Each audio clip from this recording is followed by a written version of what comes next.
Okay, तो हम भगत सिंह जी के बारे में बता रहे थे। भगत सिंह जी के पिता एक बार जो थे खेतों में फसल के लिए बीज डाल रहे थे, तो उस वक्त भगत सिंह ने कहा कि पिताजी हम इसमें जो है खेत में बंदूकें बो देते हैं। क्या बो देते हैं? बंदूकें। तो पिताजी हंसने लगे, बंदूकें क्यों बोना चाहते हो भगत सिंह? बोले अंग्रेजों को भगाने के लिए हमें बहुत सारी बंदूकों की जरूरत है। जब बंदूकें बोएंगे तो बंदूकों के पेड़ उगेंगे और उससे हमें खूब सारी बंदूकें मिलेंगी। हाँ, क्यों बंदूकें पेड़ पे नहीं लग सकती? नहीं लगेंगी। आज तो मैं ले जाऊंगा इसको, दे दो जल्दी दो, जल्दी दो, नहीं तो फिर वापस नहीं मिलेगा। अभी दे दोगे तो वापस मिल जाएगा। ठीक है, तो ऐसे नहीं करना है भाई, शरारत करोगे तो फिर मुझे टाइम वेस्ट होता है। अगर हम वही अपना हाथ से मार रहे हैं और मेरा हाथ आ जाएगा, और फिर ये बोल रहे हैं मेरा हाथ आ जाएगा। शिवांश, विवान आगे आओ, इसके सारांश के बराबर में बैठो। जल्दी जल्दी आगे हो जाओ, जल्दी आगे हो जाओ, जल्दी से। ओके, ठीक है। तो बाद में क्या हुआ, भगत सिंह और बटुकेश्वर दत्त ने क्या किया कि पहले तो असेंबली नहीं, पहले उन्होंने जो है एक अंग्रेज ऑफिसर के ऊपर बम फेंका, ठीक है। और उसके बाद में क्या किया कि असेंबली में चले गए और बम फेंका। हाँ जी, लाहौर में असेंबली में गए और असेंबली में इन्होंने क्या किया, बम वहाँ पे फेंका। कहाँ फेंका? जो खाली जगह थी, वो उन्होंने कहा कि हम चाहते तो ऐसी जगह भी फेंक सकते थे जिससे जो है 10-20 लोग मर जाते, लेकिन हम किसी को मारने के उद्देश्य से नहीं आए थे यहाँ। हम चाहते थे कि ब्रिटेन की जो सरकार है, अंग्रेज जो सरकार है, वो इस बात को समझ ले कि भारत उनका नहीं है, भारत में अब वो अधिक समय तक यहाँ पे रुक नहीं सकते, उनको छोड़ के जाना ही पड़ेगा भारत। तो इसके ऊपर जो था उनके ऊपर मुकदमा चला और फिर इनको जो है फांसी की सजा सुनाई। इन्होंने शायद लंदन में जाके किसी अंग्रेज अफसर को भी मारा था। वो उसने मारा था उधम सिंह। और जिस अंग्रेज अफसर ने उधम सिंह ने मारा था। और उधम सिंह ने क्यों मारा था? जिस अंग्रेज अफसर ने लाला लाजपत राय पे लाठीचार्ज किया। यस, लाला लाजपत राय के ऊपर लाठीचार्ज साइमन कोबैक वाला जो कमीशन का जो विरोध था, उसमें जो है था लाला लाजपत राय उसको लीड कर रहे थे। लाला लाजपत राय के ऊपर लाठियां बरसाई गई और वो 27 नवंबर 1928 शायद या 1930 उसमें उनकी डेथ हुई। ठीक है, तो उसके बाद में जो था ये उस वक्त वो छोटा था, क्या नाम था? उधम सिंह काम्बोज। तो उधम सिंह जो है बाद में ये लंदन गया और लंदन में जाके उसने उसको ऑफिसर को सड़क पे गोलियां मारी, उसको फिर उधम सिंह को वहीं पर फांसी दे दी गई थी। ठीक है, तो ये सरदार भगत सिंह किसके साथ में, इनके साथ में दो क्रांतिकारी और भी थे। कौन कौन? बटुकेश्वर दत्त और सुखदेव और राजगुरु, इन तीनों को जो है असेंबली में तो बटुकेश्वर दत्त ने हाँ, असेंबली में बटुकेश्वर दत्त, लेकिन जो इनको फांसी दी गई थी, फांसी इन तीन को दी गई थी, सुखदेव, राजगुरु और भगत सिंह। ठीक है, 23 मार्च 1931। 21 साल के थे उस वक्त, कुछ ऐसी उम्र थी। 31 साल के 21 साल के 21 में 23 साल के 23 साल के। ठीक है, रानी लक्ष्मीबाई झांसी की रानी थी। ठीक है, और 1857 के जो झांसी में वो जो मेरठ रिवॉल्ट था 1850 सर्कल से लीड कर। गुरुजी पता है, एक दिन मेरे दोस्त ने उसको छुआ था, उसे करंट लग गया। तो आपका छूने का मन है क्या? करंट लगाने का मन है? तो फिर क्यों बता रहे हो? तो इसने कल लगाया था उसको। आप मुझे बताओ। अब सुनो, ध्यान से सुनो। तो हम बात कर रहे थे किसकी? रानी लक्ष्मीबाई की। 1857 की जो लड़ाई हुई थी, उससे पहले वहाँ पे गंगाधर राव जो थे वहाँ के झांसी के महाराज थे। ठीक है, और उसके बाद में क्या हुआ कि गंगाधर राव के एक बेटा भी हुआ था जिसका नाम था दामोदर राव। दामोदर राव जो था वो उसकी अकाल मृत्यु हो गई। तो इन्होंने जो है एक लड़के को मतलब छोटा सा ही था, मर गया। छोटा सा था, बीमार हुआ, मर गया। और गंगाधर उसके मतलब जो है दुख में गंगाधर राव भी बीमार पड़ गए और वो भी मर गए। रानी ने क्या किया कि अपने रिलेटिव के बच्चे को गोद ले लिया कि अब से ये मेरा बेटा रहेगा और ये यहाँ का राजा बनेगा। इसकी जो है इंफॉर्मेशन अंग्रेज सरकार को भेज दी, क्योंकि अंग्रेज उस वक्त जो थे अंग्रेजों के साथ में इनके पैक्ट चल रहे थे, समझौते चल रहे थे। अंग्रेजों ने मना कर दिया कि नहीं, उस वक्त लॉर्ड डलहौजी की जो है वो चल रही थी, एक पॉलिसी थी कि अगर किसी राज्य में कोई doctrine of lapse, yes, doctrine of lapse बोलते हैं। अगर कोई बेटा नहीं होगा तो वो राज्य अपने आप ब्रिटिश सरकार के अधीन आ जाएगा। यस, उसमें ईस्ट इंडिया कंपनी के अंडर में आ जाएगा। उस वक्त ब्रिटिश सरकार का नहीं था, मतलब ईस्ट इंडिया कंपनी अंग्रेजों के अंडर में आ जाएगा उस वक्त, ठीक है। इस तरह से डॉक्ट्राइन ऑफ लैप्स जो है उन्होंने लागू कर रखी थी। तो उन्होंने मानने से इनकार कर दिया कि नहीं, रानी का लड़का नहीं है, इसको हम मानेंगे नहीं, ठीक है। तो उन्होंने कहा कि मैं झांसी किसी को नहीं दूँगी। उन्होंने झांसी खाली करने का आदेश दे दिया था कि आप झांसी से चले जाओ। तो रानी ने कहा कि मैं झांसी से कहीं नहीं जाऊंगी और झांसी मेरी है और मैं किसी को यहाँ पे घुसने नहीं दूंगी। तब इनकी अंग्रेजी सेना के साथ में लड़ाई हुई। उसमें ग्वालियर के जो महाराजा थे उन्होंने अंग्रेजों का साथ दिया था, ठीक है। तो रानी जो थी वो लड़ते लड़ते कालपी के पास में आई और कालपी में बहुत बड़ी एक खाई थी, नाला था। तो वहाँ जो है घोड़ा कूद नहीं पाया तो वहीं पे उसको जो पीछे से तो उसका जनरल्स में था हीरोज, हाँ, जनरल हीरोज जो था उसके जो सिपाही थे उनको गोलियां लगी और उसके बाद में जो था उन्होंने खुद ही अपने पास में कटार थी उससे खुद को खत्म कर दिया लास्ट में, ताकि उसके जिंदा शरीर को कोई ले जा न सके। और मरने के बाद उसके सेवक ने उसको जो है उनके शरीर को ले जाके और उसका दाह संस्कार कर दिया। रानी जी मक्खियाँ परेशान कर रही हैं। हाँ जी, मक्खियों को तुम परेशान कर दो। जब भी मक्खी पास में आवे ऐसे कर दो, बस ऐसे कर रहा हूँ तो इतनी जल्दी जल्दी भाग जा रही है। हाँ? तो आएगी नहीं ना, पास में नहीं आएगी ना, फिर भाग जाएगी वो, बस फिर आपको परेशान थोड़े करेगी।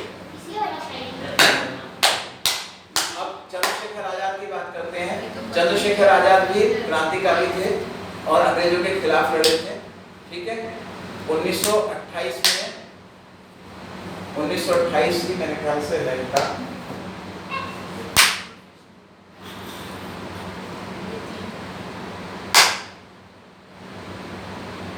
आजादी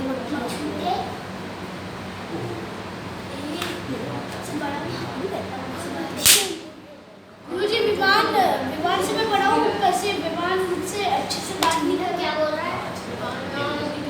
27 फरवरी 1931, 27 फरवरी 1931, इनका 23 जुलाई 1906 का जन्म था और कुल इनकी 25 साल के हुए नहीं थे, 24 साल की कुछ उम्र थी।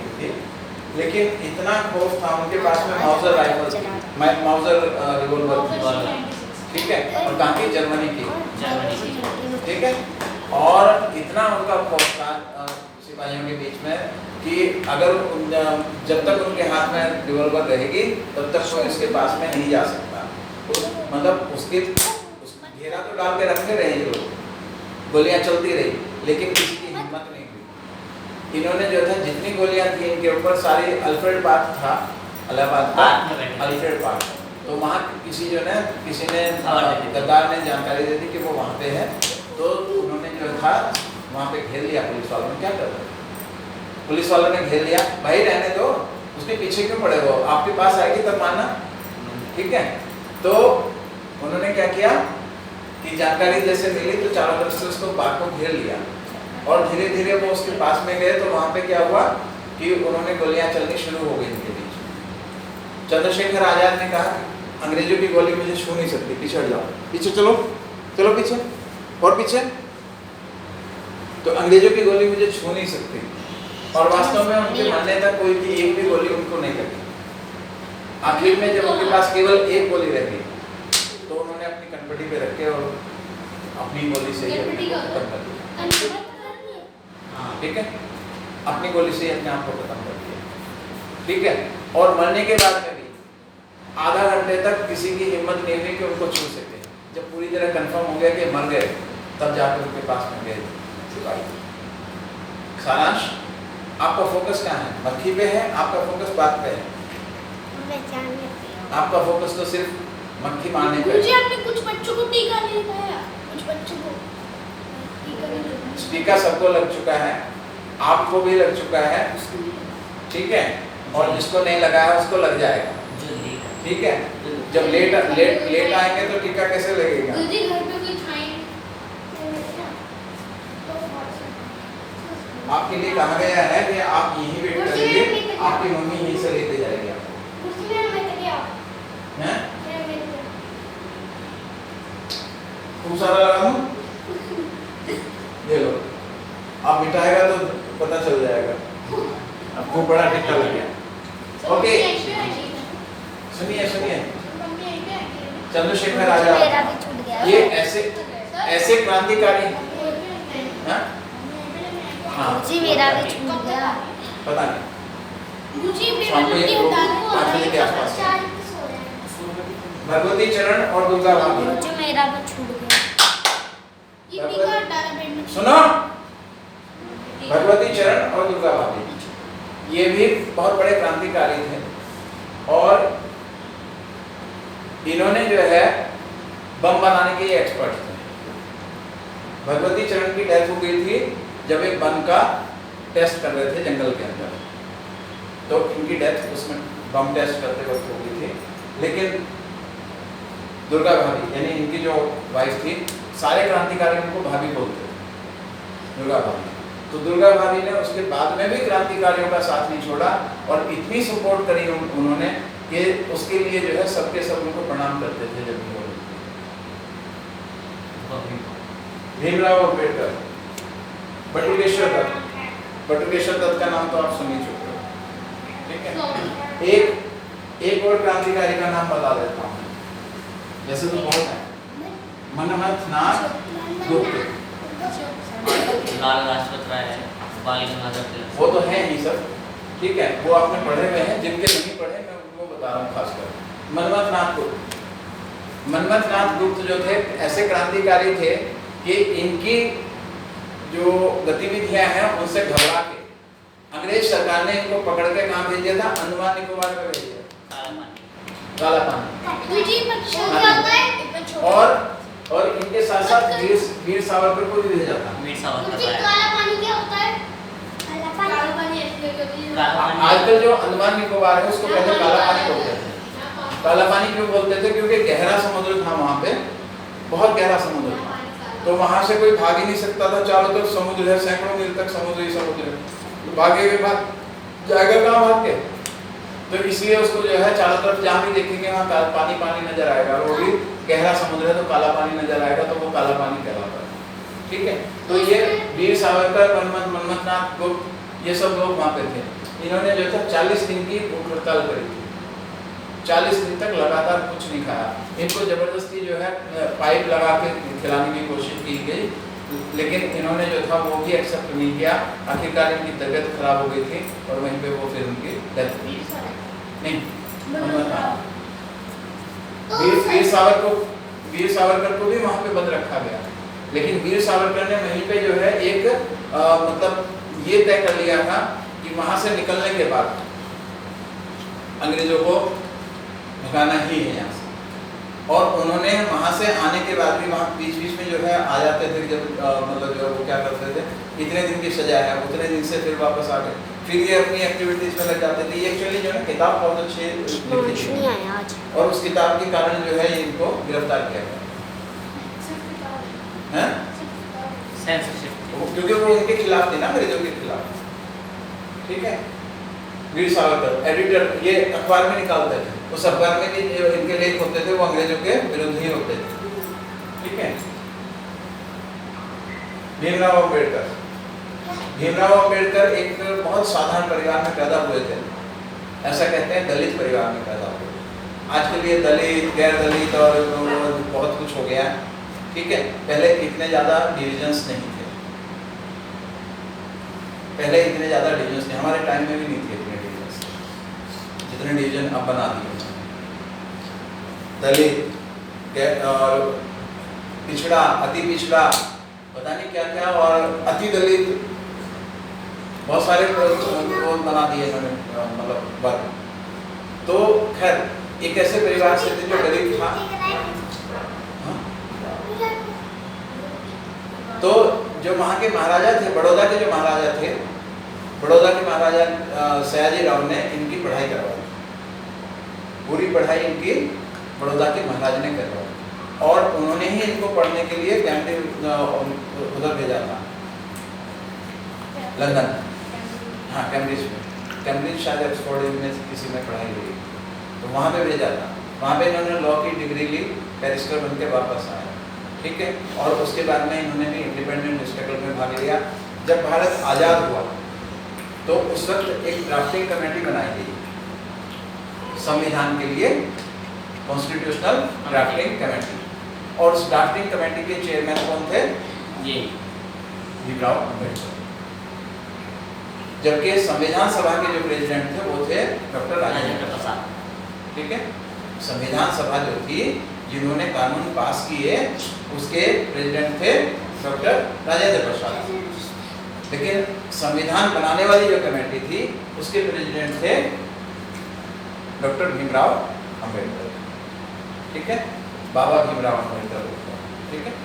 तो इसीलिए उनको क्या कहते हैं? संविधान निर्माता बोलते हैं। जबकि उसमें और भी बहुत सारे लोग थे, 300 लोग थे। संविधान निर्माता जो कमेटी थी उसमें बहुत सारे लोग थे, जिनमें आपस में डिस्कशन हुए, बहुत लंबे लंबे डिस्कशन हुए। आज भी उनके डिस्कशंस की बहुत लंबी लंबी बड़ी बड़ी मोटी मोटी फाइलें हैं, 14 मोटी, हैं 14 वॉल्यूम है। हाँ, तो उसमें सब में जो है। और क्या कर रहे हो भैया जी? कुछ बिजी हैं आप? क्या कर रहे हैं आप बताइए? मैं सुन रहा भी था, कर रहा भी था। तो इसका मतलब आपका ध्यान जो था कहाँ था? करने में ज़्यादा था, सुनने में कम था, है ना? पैर की तरह। ऐसा नहीं होना चाहिए, ठीक है। हमारे संविधान में कुल आर्टिकल थे 398, और हमारा संविधान जो है वो अनेक संविधानों का मिश्रण है। उसमें ब्रिटिश संविधान जैसी मतलब जो है नरमता भी है, ठीक है, लचीलापन, यानी जिसमें जो क्या करते हैं, मतलब चेंज हो सकता है, हाँ, जो इजीली जिसको इंटरप्रेट किया जा सके या चेंज किया जा सके। और अमेरिकन संविधान जैसे जो है उसमें राइट्स की भी क्लॉजेस हैं। फ्रांस के संविधान से उन्होंने जो थे फ्रीडम के जो क्लॉजेस थे, आर्टिकल 14 वगैरह, प्रियम्बल वाला, liberty of religion, liberty of expression, liberty, ये सब चीज़ें जो ना, हाँ, राइट टू लिव, तो ये सब चीजें क्या थी ये। और किसी को वॉशरूम जाना है? जाओ, भैया जा रहे हैं, उनके साथ जाओ। हाँ, घर पे जा रहा है? क्यों? साफ है आजकल, तो आजकल क्लीन है बेटा, इसको भी करा।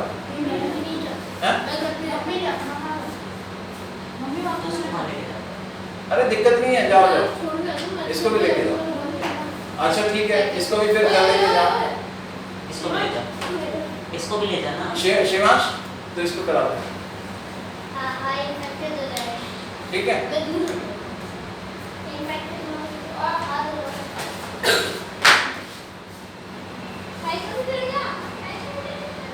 तो संविधान में 398 क्लॉजेस हैं, और उसमें से बहुत सारी चीज़ें हैं जिनके ऊपर ध्यान देने की ज़रूरत है, क्योंकि उसका जो इंट्रोडक्शन है, पहली बात तो प्रस्तावना ही इम्पोर्टेंट है, we the people of India, है ना।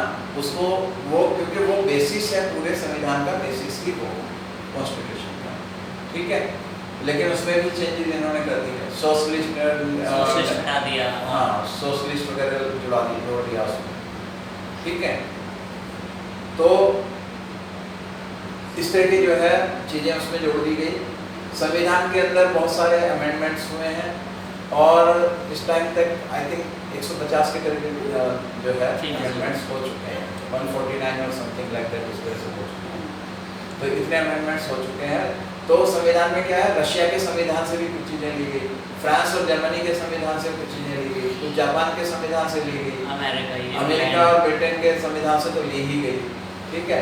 तो इस तरह से अनेक संविधानों से जो है प्रोविजंस को लेके, और कट पेस्ट वाला वैसे ज़्यादातर चीज़ें हैं कि कॉपी पेस्ट वाला कि उधर से कॉपी किया इधर लगा दिया और उसमें डिस्कशन किया, इंडिया के हिसाब से उसको थोड़ा मॉडिफाई किया गया, प्रोविजंस उसमें लगाए गए, ठीक है। तो ये संविधान जो था, संविधान सभा के जो अध्यक्ष थे वो डॉक्टर राजेंद्र प्रसाद और संविधान ड्राफ्टिंग कमेटी के चेयरमैन थे डॉक्टर भीमराव अम्बेडकर, ठीक है।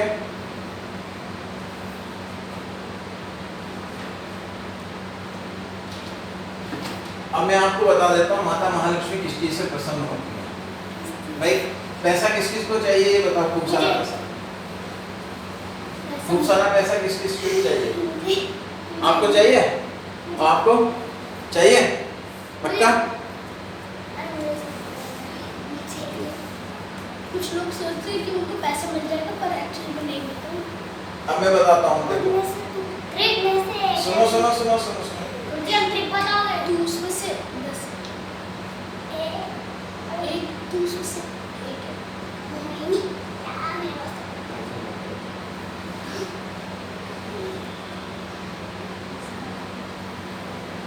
लक्ष्मी की प्राप्ति के लिए क्या क्या चाहिए? सबसे पहली चीज है क्लीनलीनेस,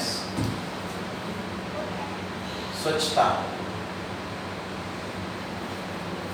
अगर आप अपने आसपास साफ सफाई रखते हैं, अपने शरीर की सफाई रखते हैं, अपने घर के आसपास साफ सफाई रखते हैं, आप प्रॉपरली जो है अपना बैग वगैरह है, बैग में किताबें रखनी है वो सही तरीके से रखते हैं, कॉपियाँ सही से रखते हैं, ठीक है, अपने शरीर को ढंग से साफ करते हैं, तो माता महालक्ष्मी की कृपा आपको प्राप्त हो सकती है।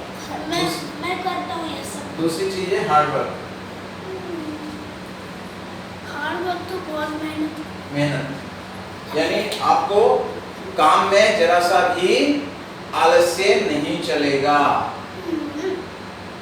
आपको काम करने के लिए बोला, आप क्या कर रहे हैं? मम्मा अभी तो मैं टीवी देख लेता हूँ, बाद में कर लूंगा काम। बाद में कर लूंगा मतलब ये नहीं चलेगा। गुरुजी नल नहीं चल रही थी बाथरूम की, वापस हाथ धो के हाथ धोने हैं? नल नहीं चल रही थी भाई, तो मैं धुलवा देता हूँ। बॉटल निकाल। मैं धुलवा देता हूँ।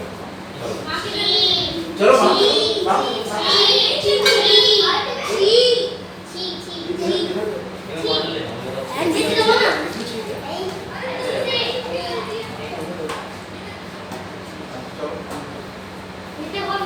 उसमें क्या होता है? तो हाथ धोने के बाद तो फिर तो हाँ, अब लो तुम्हें भी कोई तरह कर देता हूँ।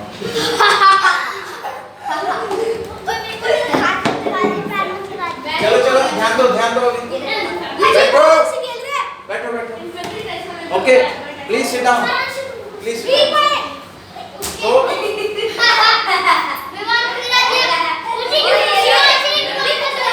विमान बाबा जी को बुलाऊं? बाबा जी को बुलाऊं?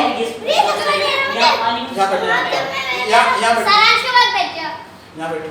गुरुजी हाँ यहाँ पे मेरा पानी में बैग स्लो था। चलो कोई नहीं, आगे बैठो ना, पीछे कहाँ जा रहे हो आप? तो हमने कहा जिस चीज को लक्ष्मी चाहिए, ठीक है, जिस चीज को लक्ष्मी चाहिए, जिस चीज को पैसा चाहिए, प्लीज फोकस, जिस चीज को पैसा चाहिए, जिस चीज को दौलत चाहिए, जिस चीज को ज्ञान चाहिए, क्योंकि ज्ञान भी एक धन है, ठीक है, तो उसको क्या करना है? सबसे पहली चीज अपने आप को क्लीन रखना है। क्या करना है सबसे पहले? क्लीन रखना है। शिवांश हम क्या बात कर रहे हैं? आपका ध्यान सिर्फ सारांश के ऊपर है, मैं देख रहा हूँ। पहली बात अपने आप को क्लीन रखना। जिसको भी लक्ष्मी चाहिए, जिसको भी धन चाहिए, समृद्धि चाहिए, खूब सारी अपने जो है पोस्ट पोजीशन चाहिए, तो उसके लिए सबसे पहली चीज है क्लीनलीनेस। सबसे पहले आपको अपने को, इसको टाइडीनेस भी कह सकते हैं आप, ठीक है, अपने आप को साफ रखना है, सुथरा रखना है, ठीक है। अगर आप साफ सुथरा नहीं रखते हैं तो आपको लक्ष्मी जी नहीं मिलेगी। हिंदी में स्वच्छता बोलते हैं। दूसरी चीज है मेहनत। आपको मेहनत करनी है।